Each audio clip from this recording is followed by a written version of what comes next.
네, 안녕하세요. 강프로입니다. 이번 영상에서는 포스코 DX에 대해서 분석해 보도록 할 텐데요. 포스코 DX가 오늘 3% 하락을 했습니다. 사실 많이 올랐죠. 많이 올랐어요. 저가 대비해서 한 10배 정도 상승을 했으니까 사실 적게 오른 건 아니다. 굉장히 많이 올랐다. 물론 에코프로가 올해 15배의 상승을 보이다 보니까 상대적으로 적어 보이는 거는 어쩔 수 없지만 사실 1년도 되지 않은 기간에 10배 오른 주식을 찾기가 그렇게 쉽지만은 않죠. 근데 제가 이 포스코 DX를 보면서 다시 한번 이야기를 드리려고 합니다. 이게 무슨 이야기냐면 추가적으로 상승이 가능하다.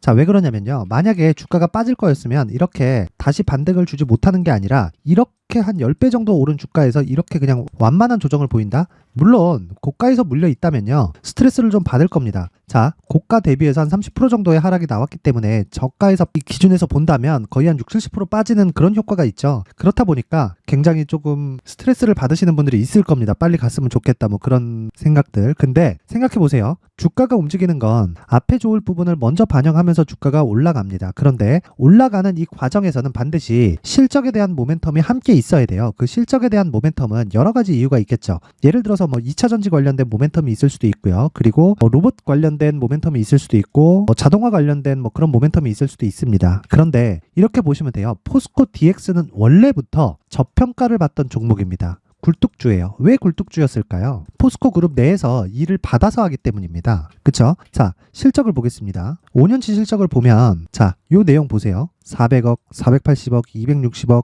21년 적자, 올해는 647억입니다. 22년도에는 647억입니다. 자, 그럼 보세요. 실적이 그렇게 큰 변화 없이 22년까지 계속 진행이 됐죠. 근데 무엇보다 실적이 나왔을 때도 이익률이 5%를 겨우 넘었습니다. 자, 5년치의 최고 실적을 달성했는데 이익률이 5%다. 근데 매출은 어느 정도 계속해서 유지가 되죠. 왜 이런 상황이 벌어질까요? 자, 포스코 그룹 내에서 발생하는 일을 받아서 처리하는 게 거의 대부분이기 때문입니다. 그러면 모기업에서 이익을 줄 수 있는 데는 한계가 있죠. 그쵸? 왜? 여기도 우리 회사니까. 그쵸? 필요에 의해서 이익을 내려주는 그 정도 구조밖에 안 된다는 겁니다. 근데 분기 실적을 보면 상황이 달라졌다는 걸 보실 수 있습니다. 자, 보세요. 23년 3월 달에 300억, 23년 6월 달에 340억 이렇게 돼 있죠. 그쵸? 근데 눈에 띄는 건 이익의 질이 대폭 증가했다. 7%, 9% 이런 식으로 바뀌었어요. 왜 이런 일이 벌어질까요? 그쵸? 자, 원래 포스코 DX는 ICT였습니다. 포스코 ICT였어요. 근데 이 ICT가 DX로 바뀐 겁니다. 뭐가 달라졌냐? 그런 걸 따지기 전에 이익의 질이 굉장히 달라졌다. 왜 달라졌을까요? 새로운 일을 시작했거든요. 그게 뭐예요? 2차 전지 관련된 사업이다. 그것에 대한 호재거리를 계속해서 주가가 받고 있고요. 그리고 실적이 대폭 증가하고 있는 겁니다. 그리고 무엇보다 여기 이익의 질, 즉 실적에 대한 이익률이 굉장히 좋아지고 있는 그런 상황이다. 그런데 그런 상황에 맞게 주가가 올라온 것도 사실입니다. 근데 제가 선반영이라는 이야기를 드렸어요. 이건 무슨 이야기냐면 주가가 올라가기 위해서는 앞으로 좋아질 만한 어떤 거리가 존재해야 돼요. 지금 실적이 좋은 게 아니라 앞에 좋아지는 미래 가치를 반영하는 게 주가란 말이죠. 근데 이걸 뒤집어서 생각을 해보면 앞으로 나빠질 부분도 먼저 반영을 하겠죠. 그쵸? 그러면 포스코 DX는 주가가 원래부터 보이시나요 이거? 10년 이상 이렇게 되었단 말이에요. 그러면 망하진 않지만 성장도 안 하는 기업이었다는 겁니다. 포스코 그룹에서 새로운 일을 시작하기 전까지는. 근데 지금은 새로운 일을 시작을 했고 그것에 대한 수혜를 이렇게 받았다. 근데 실적은 아직 끝난 게 아닙니다. 자, 언제 끝나겠습니까, 그러면? 2차 전지에 대한 보급이 충분히 이루어질 때까지 진행이 됩니다. 그러면 기본적으로 10만 원은 그냥 간다고 보시면 돼요. 자, 근데 우리가 무한정 기다릴 수 없죠. 그래서 이야기를 드리는 거예요. 포스코 DX를 볼 때 지금 사실 고가긴 고가입니다. 저가 대비해서 10배가 상승을 했어요. 그러면 우리가 여기서 봐야 되는 건 어떻게 뭐 단타를 칠까 그런 내용이 아니라 이 구간에서 효율적으로 보유할 수 있는 작업을 해가는 겁니다. 그게 가격 전략이에요. 그쵸? 그리고 가격 전략을 토대로 단기 보유 전략으로 연결을 시켰을 때 포스코 DX뿐만이 아니라 어떤 종목이든 내가 가서 수익을 낼 수 있는 스킬이 생길 겁니다. 왜 그러냐면 어떤 종목이든 신고가를 달성한 이후에 선반영하는 구조가 만들어지고요. 하락할 때는 신저가를 달성한 이후에 하락하는 구조가 만들어집니다. 그런데 여기서 우리가 한 가지 봐야 될 건 그 첫 번째 단계가 신고가와 신저가라는 거예요. 근데 포스코 DX는 지금 신저가가 나올 수 있을까요? 나올 수 없다. 왜? 실적이 계속해서 우상향하고 있는 과정이니까. 자, 2027년, 2028년까지 에코프로의 양극재 계약은 이미 끝났습니다. 지금 그걸 기대하고 있는 거예요. 물론 이런 부분을 납품하는 데 있어서 리튬의 가격으로 인해서 실적에 대한 변환폭이 생기겠죠. 리튬의 가격이 떨어지면 양극재 가격도 떨어지니까 이익률이 떨어질 수밖에 없습니다. 그런데 제가 이야기하고 싶은 건 하나예요. 그런 부분하고 포스코 DX는 관계가 없습니다. 관계가 없어요. 그리고 그런 부분을 시세에서 보여줬다. 물론 종목의 사이즈 관련된 그런 문제도 있겠지만 그런 부분은 사실상 지금으로선 모두 무시해도 되고요. 무엇보다 자 보세요. 패시브 자금, 수급에 대한 개선폭이 굉장히 나올 수 있는 환경이 갖춰졌습니다. 자, 새로워진 포스코 그룹 담은 ETF 나왔다. 포스코 그룹만을 담은 ETF가 나왔다는 겁니다. 그리고 이 구간에는 패시브 자금이 생긴다. 기존에 들어와야 되는 패시브 자금이 애초에 박혀서 있는 겁니다. 그러면 아직까지 이제 생기면 새롭게 들어오죠. 시세가 한 차례 남았습니다. 그때까지 기다리셔야 돼요. 자, 그때까지 한 차례 시세가 더 남았으니까 그때까지 무조건 기다리고 거기서 필요한 건 무슨 내용이다? 가격과 단기 보유 전략입니다. 자, 최근에 시장도 좋지 않고 포스코 DX 같은 경우에도 저가 대비해서 많이 오르기는 했지만 고가에서 물린 분들도 있을 것 같아서 제가 여기 포스코 DX의 가격과 단기 보유 전략을 19페이지에 걸쳐서 정성스럽게 준비를 했는데 모든 분들에게 무료로 공개를 하도록 하겠습니다. 영상 상단에 있는 모든 분들에게 무료로 공개를 하도록 할 테니까 영상 상단에 있는 전화번호로 숫자 3이라고 문자를 보내주시는 분들에 한해서만 제가 포스코 DX의 가격과 단기 보유 전략을 공유해 드리도록 하겠습니다. 자, 그리고 포스코 DX와 같이 내가 보유하면서 진행하고 싶다. 그리고 신고가에 대해서 확실한 이해가 필요하다 하시는 분들은 문자 3이라고 문자를 보내주시면 제가 이 자료에 들어있는 모든 내용을 같이 공유해 드리도록 하고요. 무엇보다도 자, 제가 강프로의 무료 공부방에서 시황과 함께 단타를 계속해서 전달을 해드리고 오늘은 어떤 종목을 매매해야 되는지 그런 부분을 계속해서 코멘트를 하는 방이 있습니다. 강프로의 무료 소통방인데 자, 이 방에서는 이런 식으로 진행이 됩니다. 자, 보시면 자, 대우조선해양 같은 경우에 6월 12일 날 매수 진행이 됐고 29,700원에 매수 주문이 나갔습니다. 비중은 20%로 진행이 됐는데 자, 보시면 대우조선해양은 하나오션으로 이름이 바뀌었죠. 그렇죠? 6월 이후에 보세요. 50% 정도의 추가 상승이 발생을 했습니다. 그리고 이것뿐만이 아니죠. 쭉 내려보면 반도체 관련된 내용 그리고 제가 원래 이걸 5월부터 7월까지 계속해서 운영을 하다가 장중에 좀 피곤하기도 하고 내용에 대한 관리해야 될 부분이나 그리고 질문이 들어오면 계속해서 언급을 해드려야 되기 때문에 한 2달 정도 쉬었습니다. 그렇죠? 그래서 이번에 10월 달부터 다시 진행을 하고 있는데 예를 들어서 그런 내용이죠. 일진전기 10월 12일 날 매수, 한미약품 그리고 무엇보다 오파스넷 이거는 정치 관련주입니다. 정치 관련주인데 내년 총선을 대비해서 지금 등락폭이 굉장히 커져 있는 상태다. 그렇죠? 이런 부분을 지금 준비를 해야 될 때가 왔고요. 무엇보다 중요한 건 보시면 자, 이렌시스 같은 종목도요. 여기 10월 10일 날 진행이 됐는데 자, 오늘 15% 상승이 나온 걸 볼 수 있죠. 자, 이렇게 주가가 먼저 올라가기 전에 내가 사전에 어떤 식으로 매수를 해야 되는지 알고 싶다. 그걸 실시간으로 내가 한번 받아보고 싶다 하시는 분들은 강프로의 무료 소통방으로 입장 링크를 보내드릴 테니까 영상 상단에 있는 전화번호로 참여라고 문자를 보내주시는 분들에 한해서만 제가 강프로의 무료 소통방에 입장 링크를 보내드리도록 하겠습니다. 근데 제가 포스코 DX를 이야기를 드리면서 계속해서 강조드렸었던 내용은 신고가와 선반영 구조에 대한 이야기입니다. 이게 무슨 얘기냐면 신고가와 선반영 구조를 이해했을 때 포스코 DX와 같은 대시세 구간에 내가 보유해 가면서 수익을 낼 수 있다는 거고 앞으로 신고가와 선반영 구조를 이해했을 때 앞으로 어떤 대시세 종목을 잡을 수 있는지 그리고 그 첫 번째 구간인 신고가 구간에 활용할 수 있는 검색기와 기법까지 모두 무료로 받아갈 수 있게 준비를 해놨으니까 구독과 좋아요 그리고 댓글도 하나씩 달아주시면 영상 제작에 큰 힘이 되고요. 무엇보다 중요한 건 신고가와 선반영 구조에 대한 이해입니다. 영상 끝까지 시청하셔서 모두 성공 투자하셨으면 좋겠습니다. 자, 이제 23년도 다 끝나가고요. 내년에는 어떤 종목이 대시세가 나올까 미리 준비를 해놔야겠죠. 자, 그래서 제 채널을 구독해주시고 시청해주시는 분들을 위해서 2024년도 대시세 종목을 준비를 했습니다. 단기 수익이 좋다고 생각할 수도 있겠지만 단타나 짧은 수익만을 쫓다 보면요. 잦은 손절로 계좌가 망가질 수 있고 당연히 큰 수익이 나지 않습니다. 장기간 유지하기가 어렵기 때문입니다. 자, 그래서 어중간한 종목들 사고 팔고 해봐야 손절폭만 지속적으로 쌓이고요. 큰 돈은 되지 않습니다. 결과적으로 주식시장에서 돈을 벌기 위해서는요. 어떤 계기를 만들어야 되는데 그 계기는요. 한 종목의 비중을 제대로 태워서 확실하게 수익을 보는 방법 말고는 없습니다. 23년도에 올해 같은 경우는 에코프로였는데 에코프로와 함께 지금 말씀드리는 24년 대시세 종목에는 공통점이 3가지가 존재합니다. 자, 우선 세력들이 5년 이상 매집을 진행하는 부분이 있고요.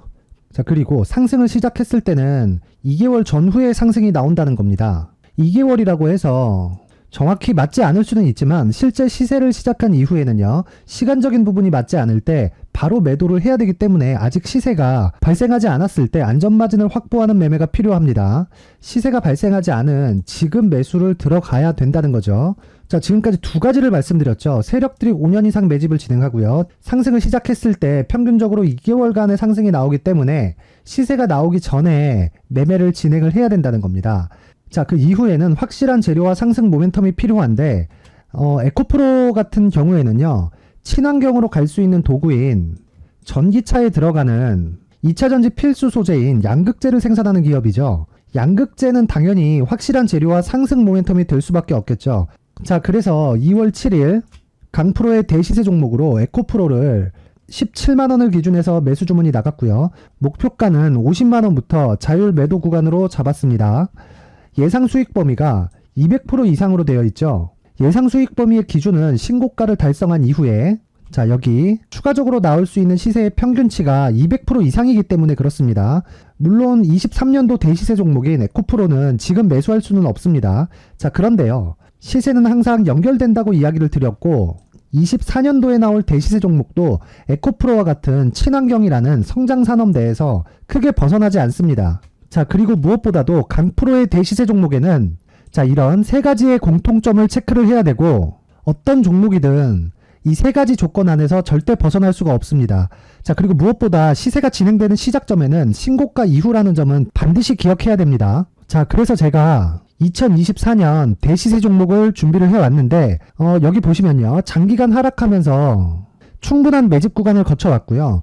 물론 하락폭이 크다는 건 앞으로 나쁠 부분을 먼저 선반영한 거기 때문에 기본적으로 우량한 재무 상태를 갖춘 종목이어야 됩니다. 자, 그리고 주가는 항상 선반영한다고 말씀을 드렸는데, 자, 여기 이미 바닥 구간 이후에 신고가 구간을 이미 달성했다는 건 앞으로 나빠질 부분을 먼저 선반영했고요. 좋아질 부분을 미리 반영하고 있다는 증거로 주식 시세의 본질인 선반영 논리에 맞습니다. 이런 종목 중에서 무조건 에코프로와 같은 정부 정책의 방향과 같은 방향성을 띈 종목에 들어가야 된다는 건데, 다시 말씀드리지만 무엇보다 중요한 건 정부 정책의 방향입니다. 정부 정책의 방향에서 사실상 친환경은요, 거스를 수 없죠. 2023년 대시세 종목인 에코프로도 정부 정책의 방향에 맞는 종목이라고 볼 수 있죠. 물론 그래도 신고가 이후에 시세를 낸다는 건 반드시 기억을 해야 될 부분입니다. 자, 그래서 제가 지금까지 말씀드린 대시세 조건을 모두 갖춘 종목을 준비를 했는데 2024년 대시세 종목은 영상 상단에 있는 전화번호로 대시세라고 문자를 보내주시는 분들에 한해서만 대시세 종목을 공유해 드리도록 하겠습니다.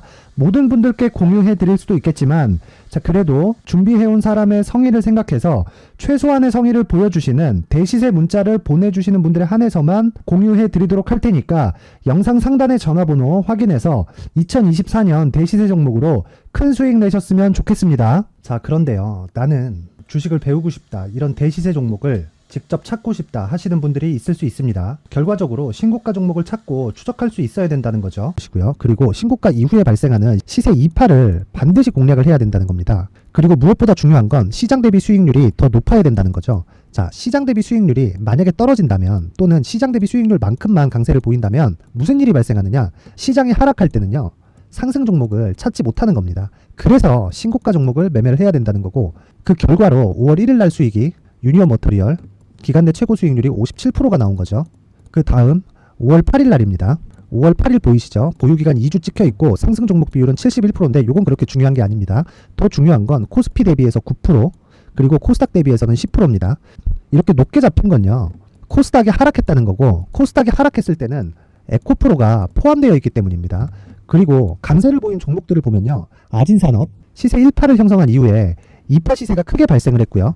그 다음 루닛은 시세 1파를 형성한 이후에 2파 시세가 크게 발생했고 강세를 보이는 종목입니다. 그리고 대원강업도 당연히 보이시죠? 여기 시세 1파 형성하고 2파 시세가 그대로 나옵니다. 의미하는 바는 단 하나입니다. 신고가를 만들어내는 건 돈이기 때문이에요. 우리가 주식 투자를 하면서 믿어야 될 건 돈 말고는 없습니다. 반드시 기억하셔야 돼요. 그리고 5월 15일 날에는 시장 대비 수익률과 거의 비슷합니다. 무슨 일이 벌어졌을까요?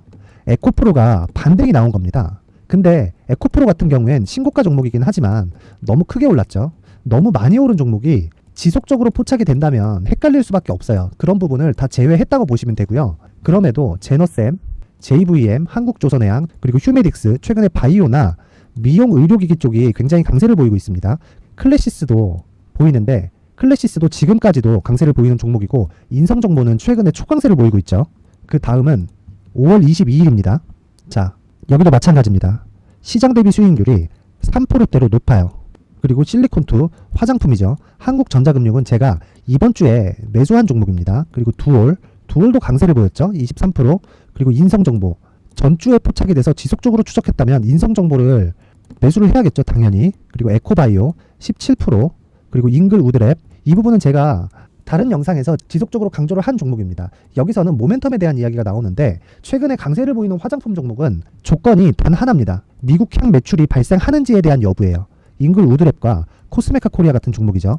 잉글 우드랩은 코스메카 코리아의 자회사입니다. 이런 부분이 파악이 되어 있어야 시장에서 고가에 물릴 일이 없는 겁니다. 자, 그리고 다음 29일 상승 종목 비율이 88%인데 기간이 아직 안 돼서 기간 초과가 떴습니다. 하지만 기간이 되지 않았는데도 불구하고 하나 마이크론 보이죠. 방금 전에 말씀드렸던 코스메카 코리아 여기 보이죠. 벤티움 치과 쪽 최근에 강세를 보이고 있죠. 조선주 방금 전에 말씀드렸다시피 당연히 강세를 보이고 있고 그 밑에 삼성중공업이 보이고 선진 뷰티 사이언스 의료기기 미용 쪽이죠. 이런 부분을 모두 다 검색을 할 수 있는 겁니다. 자, 여기서 검색기 이외에 어떤 식으로 장중에 활용해야 되는지는 제가 6강에 걸친 강의 영상을 만들어 놨고요. 자, 지금은 비공개 처리를 해놨지만 구독자 인증만으로 영상을 확인할 수 있게 링크를 보내드립니다. 구독자 인증은 당연히 무료고요. 구독자 인증 방법은 영상 상단에 전화번호로 문자 3이라고만 보내면 제가 구독자 인증을 해드리고요. 구독자 인증이 되면 말씀드렸던 영상을 볼 수 있는 링크와 검색기에 대한 로직을 함께 보내드립니다. 자, 그런데 정말 중요한 건 시장에서 강세를 보일 수 있는 종목 모두는요. 신고가 달성 이후라는 겁니다. 신고가에 대한 이해가 없다면 단타나 장타 모두 쓸데없이 보유기간을 보낼 수밖에 없습니다. 제가 무료 배포할 때 모두 받아가셔서 큰 수익을 내셨으면 좋겠습니다. 꼭 기억하세요. 신고가 말고는 주식 투자에서 빠르고 안전하게 수익을 낼 수 있는 방법은 절대 없고요. 신고가가 강하다고만 알고 있다고 해서 수익이 절대 나지 않습니다. 활용할 수 있는 방법을 알아야 시장에서 수익을 볼 수 있고 레인보우 로보틱스 같은 종목을 받아볼 수 있다. 구독자 여러분들이 모두 구독자 인증을 받으셔서 모든 분들이 검색기에 대한 로직과 강의 영상을 보고 수익 나는 매매를 하셨으면 참 좋겠습니다.